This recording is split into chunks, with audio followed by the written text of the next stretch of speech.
son nom l'indique, d'abord c'est une société. Nous allons voir la définition de la société, la vie de société qu'elle peut avoir, cette SCI.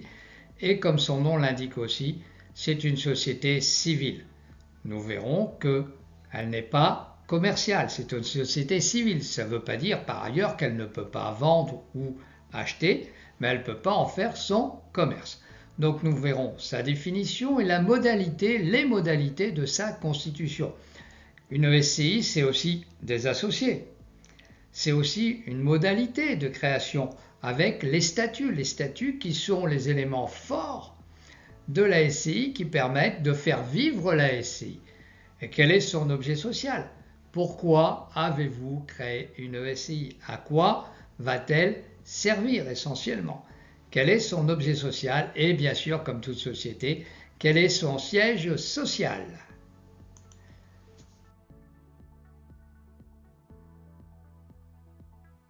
La SCI va avoir un capital social. Alors, le capital social sera de combien? Nous allons voir qu'on peut avoir un minima, et puis le capital peut être aussi élevé. Nous verrons. Quelles sont les formes possibles du capital social de la SCI? Qui dit capital dit part sociale. Les associés détiennent des parts sociales. Et parfois, la SCI a aussi un compte courant d'associés. Et comme toute société, elle va avoir à être gérée. Comment la gestion sera-t-elle faite? Il y aura un gérant qui sera chargé de cette gestion au quotidien. Et puis, parfois, il y aura aussi la possibilité et le devoir de prendre des décisions collectives. Comment seront-elles prises? À quelle majorité? Tout cela sera déterminé dans les statuts.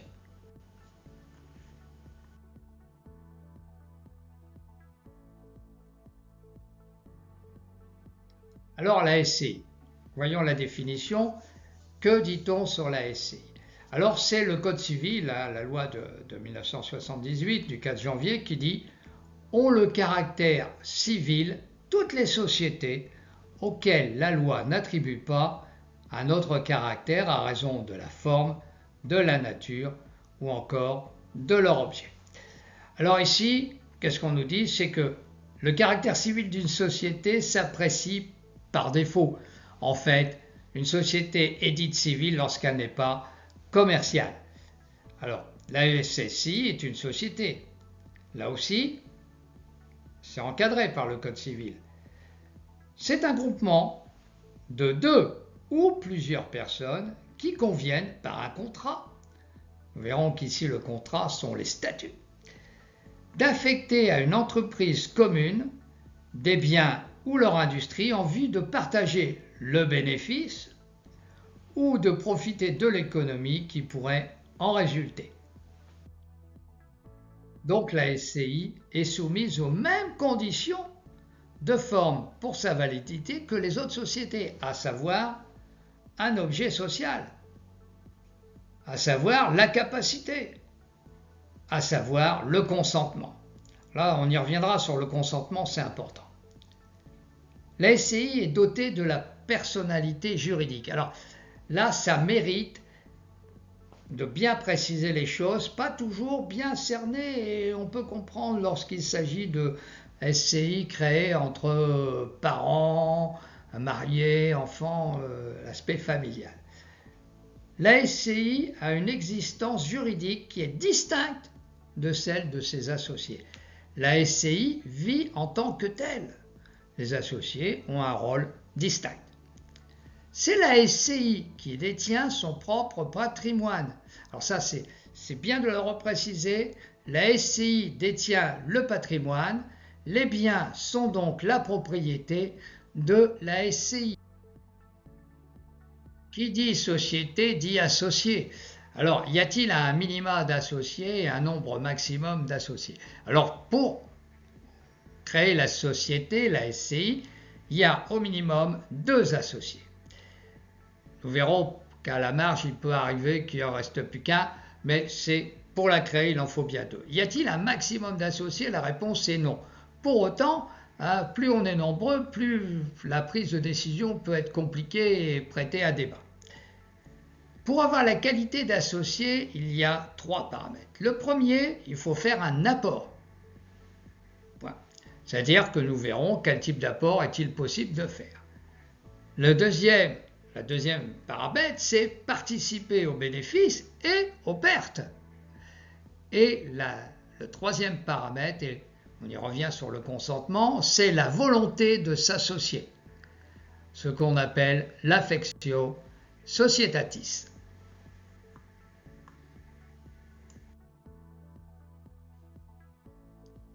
Quel est le statut juridique de l'associé?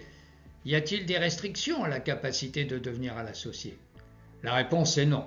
Un associé peut être une personne majeure ou une personne mineure, représentée par les représentants légaux, les parents en l'occurrence assez souvent. Ça peut être une personne française, étrangère, voire une personne morale, une autre société, peut être associée de la SCI. Les associés sont responsables. Ils sont indéfiniment responsables du passif social. La responsabilité n'est pas limitée à leurs seuls apports. Nous allons voir un exemple pour comprendre l'histoire. Ils ne sont pas solidairement responsables entre eux. Par contre, tous les associés sont responsables indéfiniment des dettes de la société. Par contre, en rapport avec leur quote-part de capital social, à savoir le pourcentage du capital social qu'ils détiennent.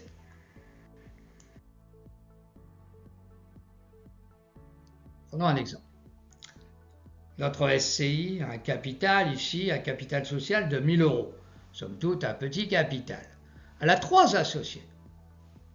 L'associé A détient 30% des parts, soit 300 € de part sociale. L'associé B a lui-même 30% des parts, soit 300 € aussi.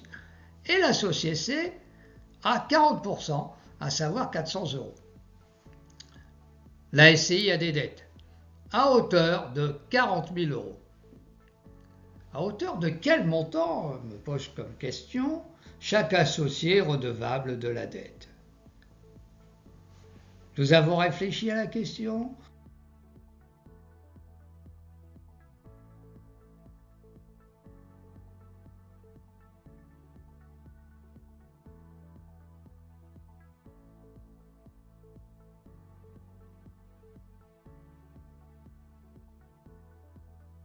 Voyons la réponse. L'associé A, qui a 30% des parts sociales, à savoir 300 €, lui est responsable de 30% des dettes, à savoir 12 000 €. L'associé B, dans le même cas de configuration, lui aussi est responsable de 12 000 € de dettes. Et l'associé C, qui lui détient 40% des parts, à savoir 400 €, est responsable à hauteur de 40% de 40 000, soit 16 000 €.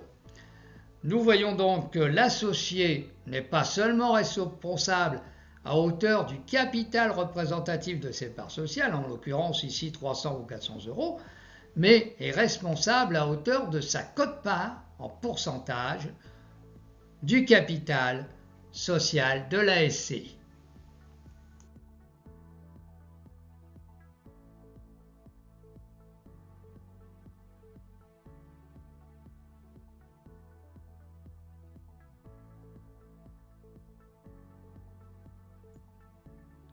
Merci.